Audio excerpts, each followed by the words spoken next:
여기는 히스처치의 선교 방송실입니다. 히스처치는 성령님이 주도하시는 사역을 통해 로스앤젤레스에서 땅끝까지 예수님을 증거함으로 주님의 다시 오심을 준비하는 예배와 말씀의 공동체입니다. 많은 은혜를 받으시기 바랍니다.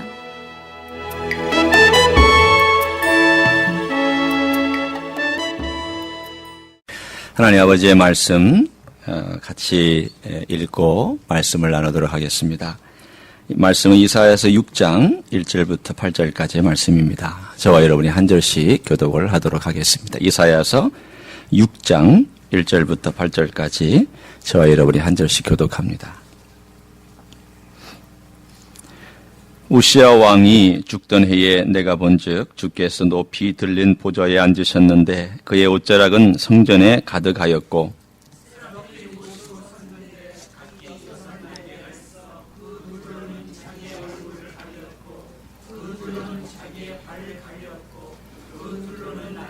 서로 불러 이르되 거룩하다 거룩하다 거룩하다 만군의 여호와여 주의 영광이 온 땅에 충만하도다 하더라.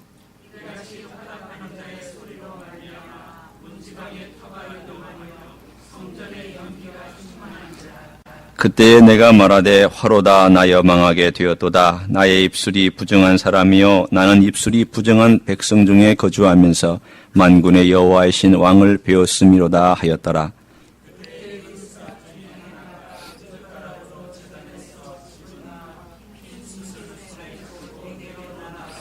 그것을 내 입술에 대며 이르되 보라 이것이 내 입에 닿았으니 내 악이 제하여졌고 내 죄가 사하여졌느니라 하더라. 내가 또 주의 목소리를 들으니 주께서 이르시되 내가 누구를 보내며 누가 우리를 위하여 갈고 하시니 그때 내가 이르되 내가 여기 있나이다 나를 보내소서 하였더니 아멘. 성경에는 이 거룩이란 단어가 대략 한 480번 정도 등장을 합니다. 그러나 거룩이란 단어를 듣는 순간 많은 사람들은 거북스럽게 생각합니다. 거추장스럽게 생각하기도 합니다. 저도 그런 적이 있습니다. 어렸을 적에 교회에서 생활을 많이 했죠. 왜냐하면 아침에 가면 밤까지 어머니나 또 식구들이 교회에서 살았으니까. 어떻게 놀다 보면은 아이들하고 막 뛰놀다 강단에 휙 뛰어 올라갑니다. 그러면 장로님에게 걸리면 그 즉시로 현장에서 현장범이 되어서 혼납니다. 누구야? 내려와. 그리고는 너 네 집 자식이야. 만약에 모를 경우는 그럽니다. 그럼 할 말이 없죠. 물론 속으로는 엄마 자식이지. 물론 이런 말을 하고 올 수도 있지만 그 앞에서 꼼짝도 못하고 그렇게 야단을 맞고 나서 생각에 이곳은 거룩한 장소야. 함부로 올라가면 안 돼. 라고 하는 그 말의 표현 때문에 거룩이란 개념이 늘 거리가 있었습니다. 거룩. 그것은 야단 맞는 장소. 그것은 감히 접근하지 말아야 될 장소. 그렇기 때문에 이 거룩이란 것에 대한 개념이 사실 어렸을 때 저에게는 상당히 거리감이 있는 그러한 단어로 제 삶 가운데서 있었습니다. 사실은 이것 때문에 그 이후에 있는 물론 그 전부터 그런 분위기가 있었지만은 하나님은 거룩한 분은 너무 멀고 너무 엄중하고 너무 무서운 분으로 과거에 인식이 됐기 때문에 많은 복음주의자들이 하나님을 설명할 때 하나님은 친근한 하나님, 하나님은 용서해 주시는 하나님, 하나님은 언제든지 가까이 갈 수 있는 그런 아버지로 소개를 했습니다.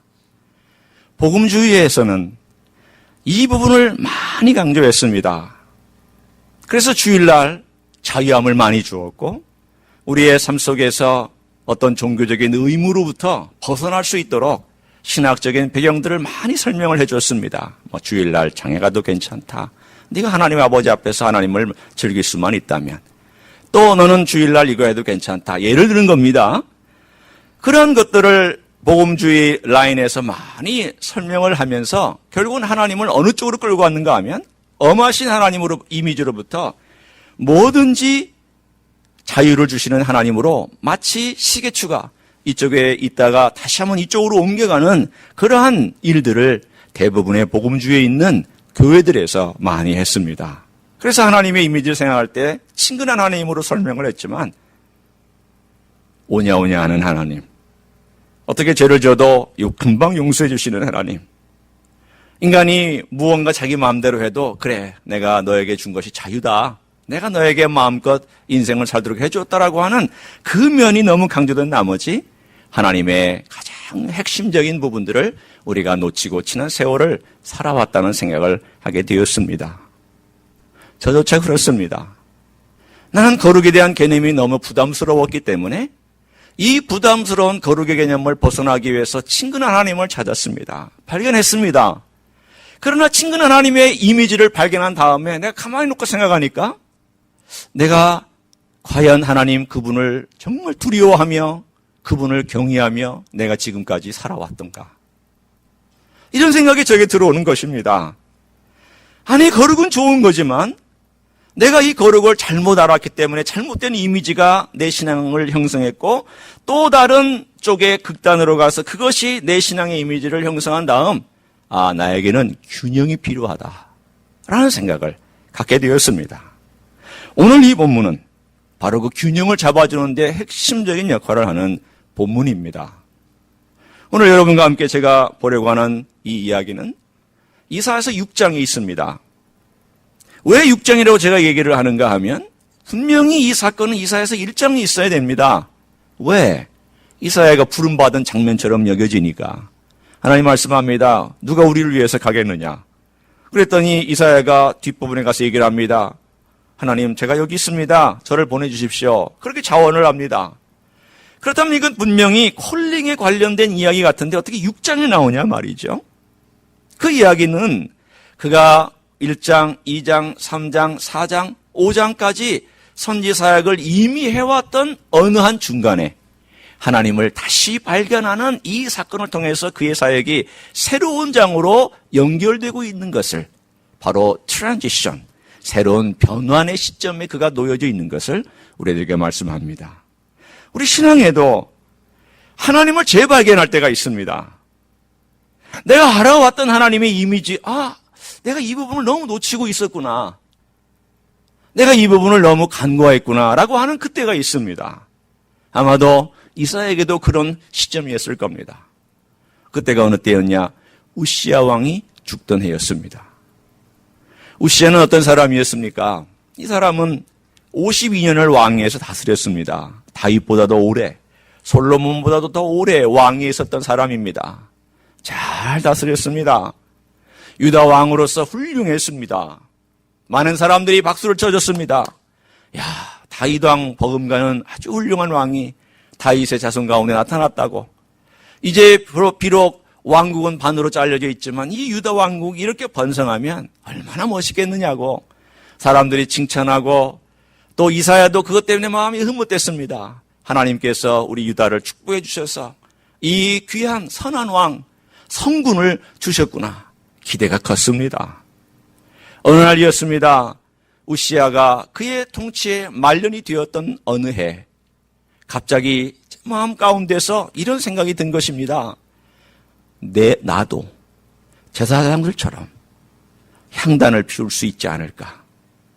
나도 기름 부은 왕인데 왜 제사장들만 하나님의 성소에 들어가서 향을 피워야 되는 것인가? 그래서 하나님의 성전에 그가 이렇게 향단을 들고 올라가는 그 순간 제사장들이 달려가서 말렸습니다. 왕이시여, 이거는 망령된 일입니다.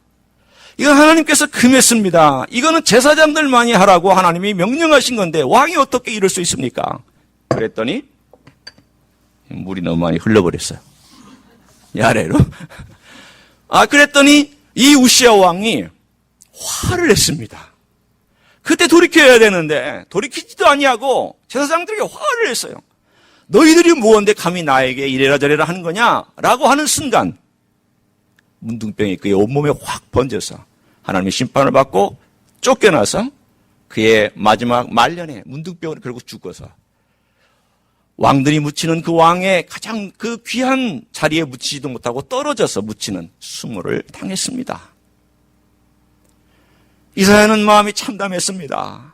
기대했던 왕인데. 한제 화려한 왕, 유대의 왕국을 저 넓이까지 퍼져나가게 하고 많은 왕들이 조공을 바치던 그 귀한 왕이 왜 저렇게 되었나? 마음의 슬픔과 좌절과 절망과 안타까움과 그리고 이거 어떻게 신학적으로 해석을 해야 될지 나는 소망을 가졌는데 그런 절망 가운데 있는 이사야 앞에 갑자기 문둥병에 걸려서 죽은 왕의 땅에 묻히는 순간 하늘이 열리는 영광을 경험하게 되었습니다. 오늘은 참 많은 것이 대조가 되어 있습니다. 비록 짧은 본문이지만 땅의 영광과 하늘의 영광이 대조가 되어 있고 땅 위에 묻혀서 죽어갔던 그 인간의 왕 우시야 왕 위에 하늘의 왕인 하나님께서 모습이 보여지기 시작을 했습니다. 엄청난 대조와 대비를 이루면서 이사야는 그 어마어마한 광경을 보면서 입이 쩍 벌어지고 그리고 하나님에 대한 지식을 다시 한번 정립한 다음 그리고 그의 사역이 그 다음 장면으로 넘어가는 바로 6장이 등장을 합니다. 여러분 오늘 우리는 하나님의 모습에 대해 다시 한번 점검해 봤으면 좋겠습니다. 하나님의 모습과 하나님의 이미지가 내 신앙과 내 방향과 내 사역을 결정합니다. 내가 하나님을 잘못 알고 있으면 우리 사역은 하나님을 잘못 알고 있는 방향으로 흘러갑니다. 내가 하나님을 치우쳐 알고 있으면 치우쳐 하는 쪽으로 흘러갑니다. 균형이 없으면 균형이 없는 쪽으로도 흘러갑니다. 오늘 적어도 3가지 하나님의 모습 우리가 좀 짧게나마 생각해 봤으면 좋겠습니다. 이사야가 봅니다. 그때 하나님의 그 보좌가 높이 올라가요. 영어에 표현하면은 high and exalted라고 되어 있습니다. 높이 올라간 그 보좌에 하나님께서 앉으셨는데 그 옷자락이 성전에 가득 찼다라고. 여러분이 아마 머릿속에 그릴 수 있는 우리 인간의 제한된 상상력이지만 한번 상상을 해서 하나님께서 높은 보좌에 올라가셨습니다. 아마도 영어의 단어에 이 단어를 표현할 수 있는 가장 적합한 단어가 한 가지 있다면 이것도 적합하지는 않아요. majesty라는 단어입니다. 그럼 majesty라는 단어는 어떤 것일까요? 이거는 우리말로 엄위, 위엄 또는 권세, 절대 권력 뭐 이런 말들로 보통은 표현이 되는데 하나님의 그 majestic한 모든 만물 위에 보이는 세계와 보이지 않는 세계 위에 군림하고 계시는 하나님의 그 높으신 모습을 그가 보기 시작을 했습니다. 즉 땅의 왕을 기대했던 그가 하나님께서 이렇게 말씀하시는 것처럼 들은 겁니다. 이사야야, 너 무엇을 보고 있었느냐? 너 인간의 왕을 보고 있었느냐? 너 그에게 기대했었느냐? 너 사람을 기대했느냐? 나를 봐라. 너가 너의 사역의 대상은 나요. 너가 의지할 대상도 나다. 너는 우시아로 말미암아서 실망하고 좌절하고 지금 마음에 낙담하고 있지만 너는 그거 보고 바라보지 말아라.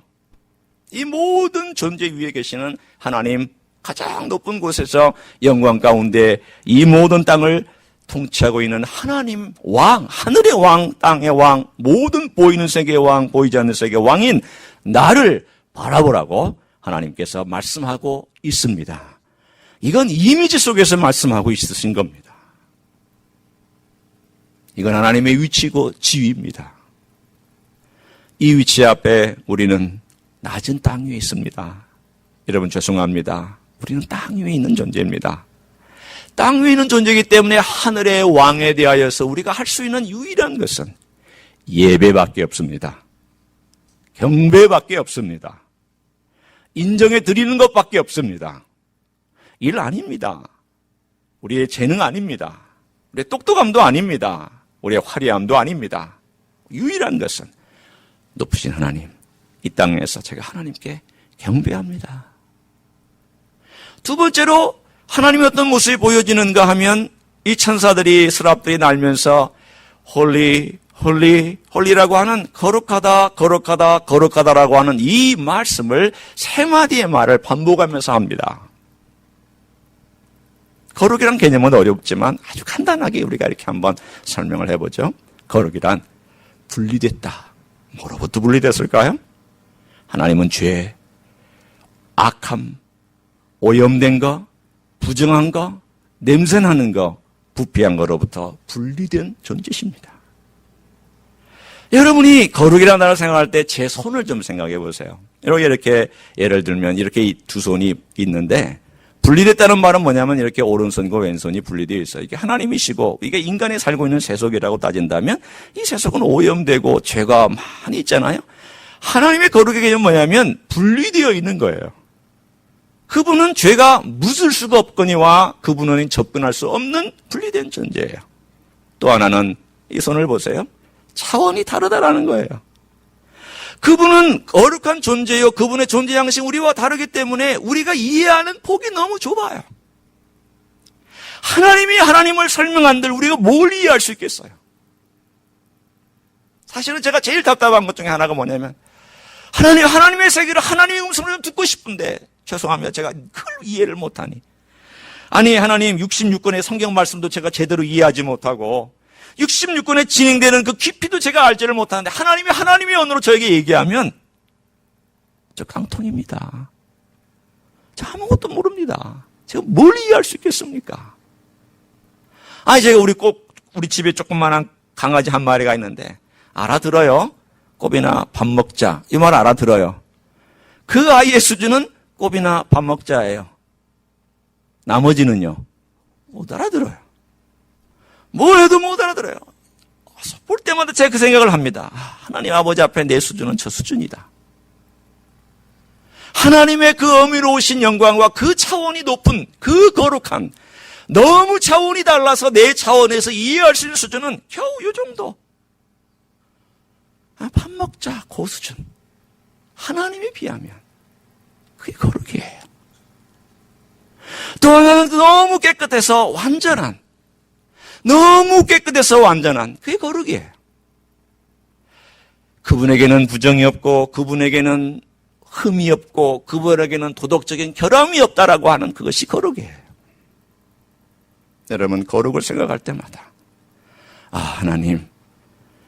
하나님의 그 분리된 것과 너무 달리 저는 너무 죄에 오염되어 있습니다.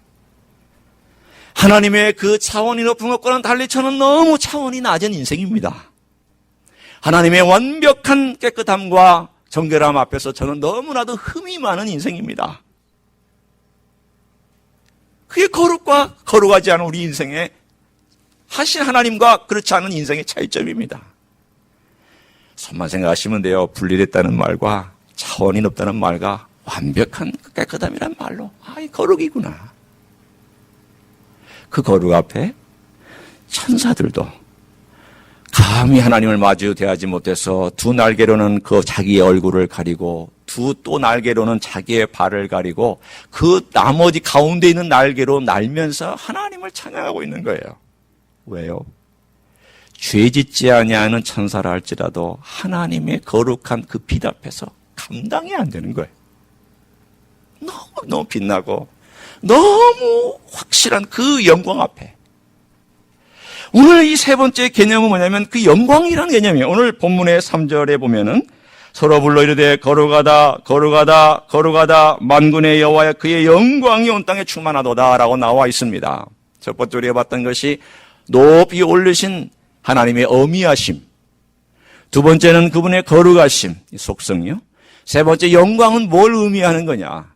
이 하나님의 거룩한 속성이 겉으로 드러난 것을 영광이라고 얘기를 합니다. 예를 들어서 김수영 목사가 여기 있습니다. 여러분이 제 안을 아시나요? 저 속에 있는 거룩함에 대해서, 속성에 대해서 잘 아시나요? 모르시죠? 저를 아는 정도는 어느 정도예요? 잘생긴 얼굴.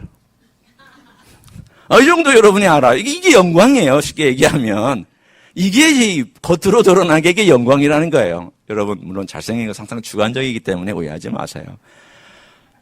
그리고요, 자기 얼굴은 남들이 생각하는 것보다 꼭 1.5배 더 잘생겼다고 생각한답니다. 이게 아마도 다 스스로 미인이라고 생각하고 다 잘생겼다고 생각하실 거라고 저는 믿고 있어요. 저도 그렇게 오해하고 살고 있어요. 다 1.5배 다 똑똑하고 나는 남들보다 1.5배 이뻐. 나는 남들보다 1.5배 더 잘생겼어. 그렇게 생각하고 사는 거니까. 그러나 제가 지금 뭘 얘기하는 거냐면 이게 제 영광이라는 거예요. 드러났기 때문에. 하나님의 영광은 얼마나 무거운지 인간의 영광과 비교가 안 됩니다.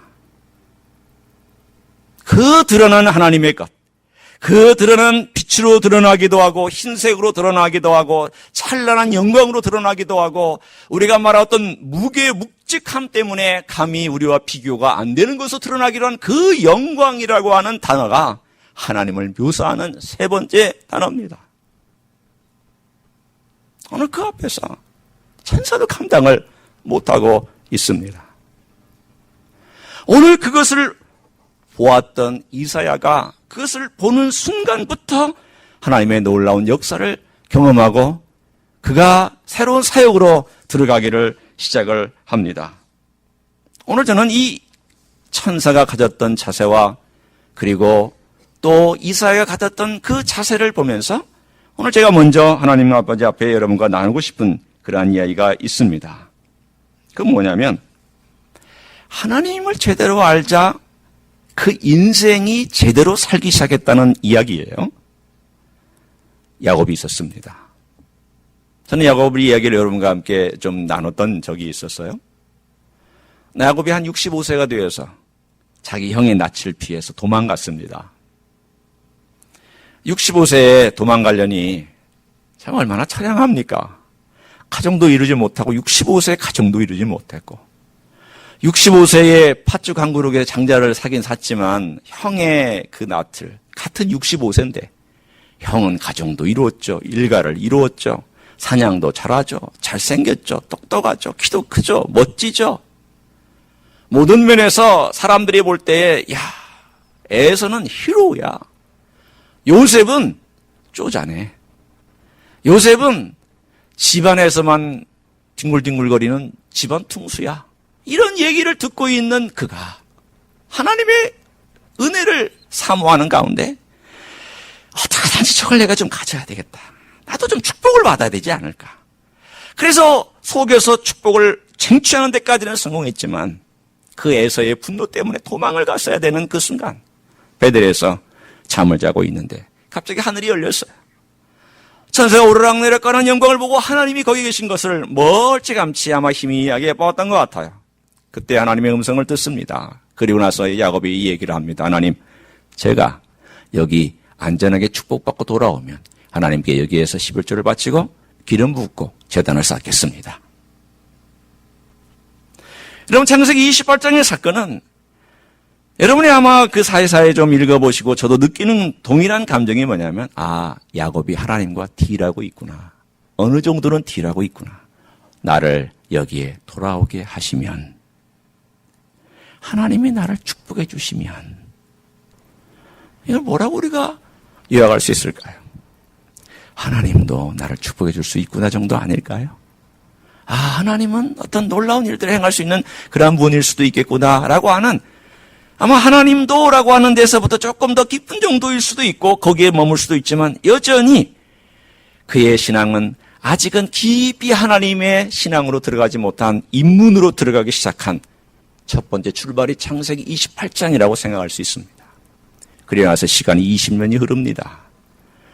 자기 삼촌의 집에 가서 고생합니다. 많은 대가 지불합니다. 속임 당합니다. 속였던 야곱이 속임을 당하고 자기 형을 속였던 야곱이 삼촌으로부터 속임을 당하면서 고통당합니다. 그러나 순간순간 하나님께서 변화시켜 주시고 하나님께서 역사하는 것을 느끼면서 그의 마음속에 하나님의 지식을 쌓아가기 시작을 합니다. 그리고 32장이 옵니다. 20년이 흘렀습니다. 20년의 세월이 흘러가는 가운데 일가를 이루어서 거대한 양떼와 소떼와 낙타떼와 종들과 자기 아들들과 두 부인을 거느리고 하나님으로부터 오는 그때에 그가 형을 대면해야 되는 순간이 왔습니다. 형이 400명의 장병들을 데리고 군사들을 데리고 그를 온다고 하는 얘기를 들었습니다. 마음에 너무 와급합니다. 하나님 어떻게 하면 되겠습니까? 약복강에서 간절히 기도합니다. 하나님이 곁에 계신 것을 보고 하나님을 붙잡습니다. 왜 붙잡았을까요? 오늘 여기에 창세기 32장에 말씀해 주는 사건은 딱 한 가지입니다. 하나님만 나의 희망입니다. 하나님만 나의 희망입니다. 창세기 18장은 아직은 여백이 있습니다. 하나님이 축복해 주시면. 그러나 창세기 32장은 하나님만 나를 축복해 주셔야 된다고. 하나님만 내 기도를 들으셔야 된다고. 하나님만 이 모든 걸 해야 된다고. 그의 인생에 20년이 지나면서, 물론 더 발전하고 나가겠지만 20년이 지나면서 그의 인생이 변화되는 것을 느낍니다. 어떻게 변화되는가 하냐. 하나님도 축복해 주실 수 있거나, 하나님도 이런 일 하실 수 있거나, 이런 정도가 아니라 하나님만 하실 수 있고, 하나님만 내 희망이고, 하나님만 문제를 해결하실 수 있고, 하나님만 이 모든 것의 길이라는 것을 야곱은 철저하게 고백하는 순간이 약복강가의 사건이었습니다. 성도 여러분, 오늘 이사야가 하나님 아버지 앞에서 느낀 감동이 그것입니다. 아, 내가 누굴 바라봤던가? 내가 너무 인간 바라봤구나. 내가 왕 바라봤구나. 하나님 바라봐야 되는데, 하나님만 나의 모든 희망이고, 심지어는 다 나를 데려간다 할지라도 하나님 바라봐야 되는데 내가 누굴 바라봤던가.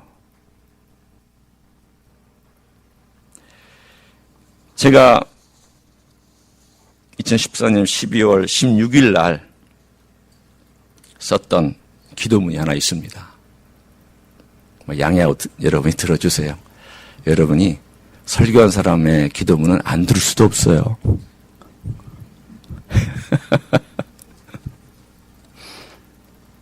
다는 읽어드리지 않겠지만 그때가 언제인 줄 아세요? 안 목사님으로부터 연락 오기 며칠 전이에요. 어떤 기대도 하기 힘들고, 어떤 자원도 남아있지 않고, 어떤 관계도 든든하지 않고, 내 마음속 숨겨진 마지막 보루마저 바람에 저만치 날아가 버리고 마음속에 한 줄기 음성밖에 남지 않는다. 그것은 두 겹의 목소리인데, 한 겹은 내가 주님께 드리는 목소리이고 다른 한 겹은 주님이 나에게 주시는 목소리다. 어떤 누구도, 어떤 세력도, 어떤 환경도, 조건도, 그 어떤 것도 내 목소리의 대상이 아니다. 다 모래로 판명되었기 때문이다. 난 그저 주님에게 한 목소리만을 전하고 있다. 주님의 얼굴을 구합니다. 저에게 얼굴을 비춰주소서. 다 이뤄도 주님으로 인한 부유함을 누리게 하소서. 주님 외에 제가 의지할 대상이 없습니다. 다 허물어져도 주님은 저의 든든한 바위시기 때문입니다. 이 깊은 외로움 속에서도 주님을 바라보고 기다립니다. 주님의 침묵은 무기력이 아니라 집중입니다. 다만 내 눈이 멀어 있거나 희미해져서 나를 바라보고 계시는 주님을 알아보지 못할까 두렵습니다. 저로 주님을 느끼게 해 주옵소서. 주님만 누릴 수 있다면 나머지는 다 떠나도 좋습니다. 주님은 조용히 때로는 묵묵히 나에게 말씀하셨다. 내가 너에게 준 건강이 너의 기업이고 너의 유산이다. 모든 환경이 다 바뀌고 널 배반해도 넌 나를 계속 바라볼 수 있느냐? 깊은 침묵이 널 두렵게 할지라도 그래도 너는 날 기다릴 수 있느냐? 바람이 흔들리지 말고 파도에 함몰되지 말라. 내가 너와 함께하고 너의 길을 인도하고 있지 않느냐? 한 줄기 같지만 그 안에는 두 겹으로 이루어진 목소리가 위로 아래로 오가며 오늘도 주님의 임재 안에서 걸어간다. 그리고 나서 며칠 뒤에 우리 안 목사님이 연락이 와서 이 교회를 제가 맡게 됐어요. 그러나 그 당시에 제 삶 가운데서 하나님 아버지 앞에 참 가난했습니다. 마음이 참 가난했습니다. 오로지 하나님의 얼굴만을 찾았고 오로지 하나님의 음성만을 듣기를 간절히 이 세상에 어떤 것도 다 제 귀에 들으려고 하지 않았고 보려고 하지 않았고 들으려고 오직 주님만 들으려고 했던 시간이었습니다. 성도 여러분, 오늘 이사야에게 필요했던 게 바로 그것입니다. 이사야야, 너는 내가 말하는 것만 들어라. 너는 내가 너에게 보여주는 것만 봐라. 인생은 이거다. 우시아와 같은 것이다. 인생의 영광도 우시아 같은 것이다. 인생의 거룩함도 우시아의 문둥병 같은 것이다. 인생의 지위도 내 앞에서는 땅에 떨어진 먼지와 같은 것이다. 너 날 봐라. 내 음성 들어라. 그러자 그 앞에서 오늘 본문에 이사야가 경험한 경험은 엄청나게 놀라운 경험이었습니다. 그게 뭐냐면 오늘 본문에 내가 말하되 화로다. 나여 망하게 되었도다. 나의 입술이 부정한 사람이요 나는 입술이 부정한 백성 중에 거주하면서 만군의 여호와하신 왕을 배웠음이로다 하였더라. 무슨 뜻입니까? 이사야가 자긍심이 있었습니다. 나는 하나님이 부르신 선지자다. 나는 하나님의 말씀을 전하는 자다. 그래서 5장까지 왔는데 자긍심이 있었어요. 자긍심이라고 하는 건 우리가 영어로 표현하면 self-confidence죠. 혹은 pride라고도 번역되는 자긍심이 있었어요. 난 그래도 그냥 양심적으로 살았단 말이죠. 난 하나님의 음성을 듣고 여러분에게 전한다고 얘기하고 있단 말이죠, 이사야가. 나는 하나님의 선지자라고 그래도 나는 죄를 안 지려고 애썼다고 자긍심이 있었어요. 그런데 여러분 놀라지 마세요. 이렇게 양심적이고 이렇게 죄를 안 지려고 했던 선지자가 하나님의 모습을 보는 순간 뭐라고 얘기하냐면 하나님, 저는 부정한 백성 중에 부정한 자입니다. 제가 죄인입니다. 이 안이 너무 부끄러워서 제가 어떻게 할 바를 모르겠습니다. 첫째는 그 자긍심이 딱 깨졌고 두 번째는 그 자긍심이 깨져서 파산한 정도가 아니라 파멸했다는 뜻이에요. 여러분, 하나님에게 소망을 두기 위해서 우리가 거쳐야 될 단계가 있다면요, 파멸되는 데까지 간 다음에 소망을 둘 때 그 소망이 진짜가 돼요. 왜 내가 이 땅에 살아가면서 내가 그렇게 하나님의 은혜가 절실하게 느끼지 않았던가? 나는 하나님께서 나를 용서해 주시는 것이 그렇게 정말 감사와 영광과 찬양이 안 되었다 가만히 생각해 보니까 내가 파멸될 정도의 죄인이라는 것을 몰랐구나. 지난 2007년도부터 병을 앓고 또 병에서 회복되는 이 모든 과정 가운데 하나님께서 저에게 절실하게 알려준 것이 있습니다. 의사는 제 내장을 꺼내서 봤지만 하나님은 제 영혼과 제 양심을 꺼내서 칼로 자른 다음에 봐라.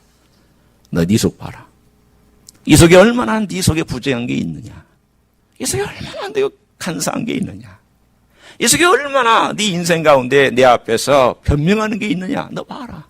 하나님께서 의사는 내 내장을 가르고 의사는 내 내장을 잘라냈지만 하나님께서는 지난 7, 8년의 세월 동안에 내 속에서 내 영혼과 내 양심을 가르시고 이 안에서 하나님의 아버지 앞에서 부정한 것들과 더러운 것들과 추한 것들과 어둠의 것들을 보여주시고 너 봐라.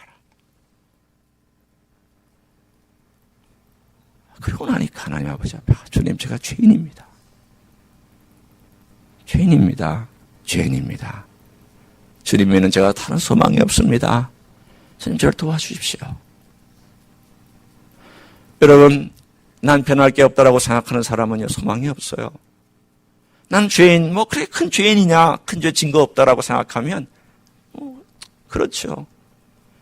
그러나 이사야 한번 생각해 보세요. 여러분이 이사야보다 더 양심적이었다. 나는 이사야보다 더 윤리적으로 뛰어났다. 나는 이사야보다 더 순결했다. 저는 그렇게 생각하지 않아요. 이사야만큼 정말 순결하게 산 사람이 있을까? 그런데 그 순결한 사람도 하나님의 순결 앞에 비교해 보니까 더럽다. 그 양심적인 사람도 하나님 아버지 앞에 그 거룩 앞에 비교해 보니까 죄인이다. 망했다. 파멸이다. 하나님의 빛, 하나님의 영광, 하나님의 거룩, 하나님의 그 존귀하심 앞에 노출된 사람은 죄인이라고 두려워하며 떨며 하나님 아버지 앞에 용서를 구하는 것이 즉각적인 반응인 줄로 믿습니다. 이 반응이 있을 때 소망이 있는 거예요. 여러분, 우리 소망을 자꾸 그냥 꿈처럼 생각하지 마시고요. 희망이 내가 꿈꾸는 비전으로 생각하지 마시고 하나님을 본 순간 죽음과 같이 낮아지고 죽음과 같이 깨져버리고 그 깨진 가운데서 하나님만이 나의 소망이라고 바라보는 그것이 진짜 소망이요. 그 소망만이 우리를 살리는 구원의 소망이요. 능력의 소망이요. 하나님의 소망인 줄로 믿습니다. 마지막 한 이야기만 하고 여러분 오늘 이 말씀을 마칠까 합니다. 신약에 비슷한 이야기가 있습니다. 예수님께서 갈릴리 호숫가에서 말씀을 전하셨습니다. 시몬에게 말씀하셨어요. 배 좀 띄워라. 그 시몬의 배에 올라가서 호숫가에 이렇게 앉아있는 사람들에게 말씀을 전하시고 벌써 이제 해가 중천했던 그 시간에 시몬에게 말씀합니다. 깊은 곳에 가서 금을 내려라.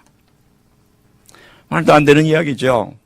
왜냐하면 아니 주님 지금 제 등이 뜨거워 죽겠는데 이 뜨거운 낮에 저도 지금 그늘에 가서 쉬고 싶은데 물고기가 어찌 곳에 있습니까? 그늘로 깊이 들어가지 않습니까? 라고 말이 여기까지 튀어나왔을 거예요. 여기까지. 그러나 내가 우리 장모님을 고쳐주셨잖아. 며칠 전에. 아니 이 예수님께서 지금 계속 말씀하시고 들으니까 뭔가 다르잖아. 그래서 그가 뭐라고 얘기했냐면 주의 말씀에 의지해서 내가 깊은 곳에 가서 그물을 내리겠습니다. 그물을 내렸더니 너무 많이 잡은 나머지 감당할 수가 없어서 다른 배를 불러서 2배에 가득 차게 되었어요. 그 순간 베드로가 엎드렸습니다. 어디에서 엎드렸냐면 베드로의 예수님을 모시고 그대로 가서 예수님이 계신 그곳에서 그대로 그물을 내렸고 거기에서 엄청난 그물을 수확한 다음 베드로가 그 그물 수확을 본 다음에 그 배에 엎드렸어요. 땅에 와서 엎드린 게 아니에요. 그 배에서 엎드렸어요. 그리고 그가 주님께 얘기했습니다. 주님, 저는 죄인입니다. 떠나십시오. 저는 감당하지 못합니다. 이사야서 6장과 누가복음 5장에 기록된 이 두 사건은 비슷합니다. 하나는 하늘의 영광에 열려서 하나님을 본 것이고 한쪽은 하나님의 영광이요. 그 하나님의 아들이신 예수님께서 하늘의 영광을 가지고 이 땅에 감춰진 영광을 가지고 배에서 역사하신 거예요. 거룩하신 하나님의 영광과 거룩하신 하나님 예수의 영광이 여기에 잠깐 노출됐어요. 누구에게만? 베드로에게만. 물론 주변의 제자들도 잠깐 봤지만 베드로에 노출됐어요. 노출된 그 영광과 거룩함과 그분의 위엄 앞에 베드로가 할 수 있는 조건 딱 한 가지였어요. 죄인입니다. 저 떠나십시오. 그러자 주님께서 말씀합니다. 무서워하지 말라. 무서워하지 말라. 내가 이후로는 사람을 취하리라. 성도 여러분, 이 모든 이후에는 예수님의 십자가 사건이 칸에 들어와 있고 오늘 이사야서 6장에 있는 것처럼 스랍이 그 제단에서 속죄의 제단에서 부직 숯불을 들고 와서 그 입술에 대해서 용서해 준 이 모든 사건에 예수 그리스도의 속죄 사건이 다 들어와 있고 예수님께서 우리를 용서해 주심과 함께 우리가 이 죽음이 망하게 된 이 과정을 통하여 소망을 얻고 다시금 하나님 아버지 앞에 섬기며 하나님 사랑하며 주님의 일을 하는 사람으로서 변화되는 역사가 있는 줄로 믿습니다. 성도 여러분, 거룩하신 하나님 만나셔야 됩니다.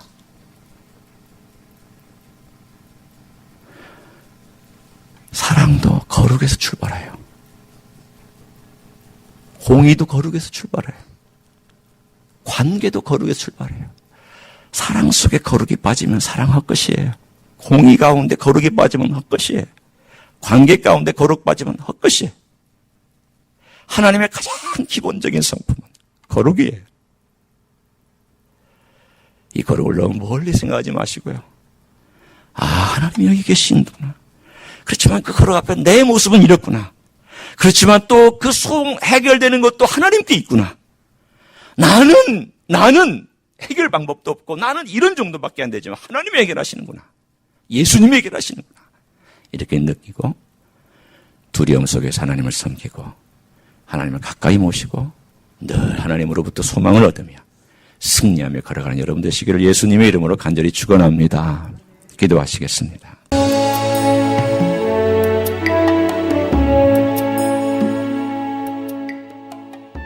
히스처치는 로스앤젤레스에 있는 한인타운과 다운타운의 중간에 위치하고 있습니다. 주일 아침 예배는 11시, 수요 예배는 저녁 7시 30분, 새벽 기도회는 매일 아침 5시 30분에 드려집니다. 오늘도 주께서 주시는 평강과 은혜 안에서 승리하시기를 주님의 이름으로 축복합니다.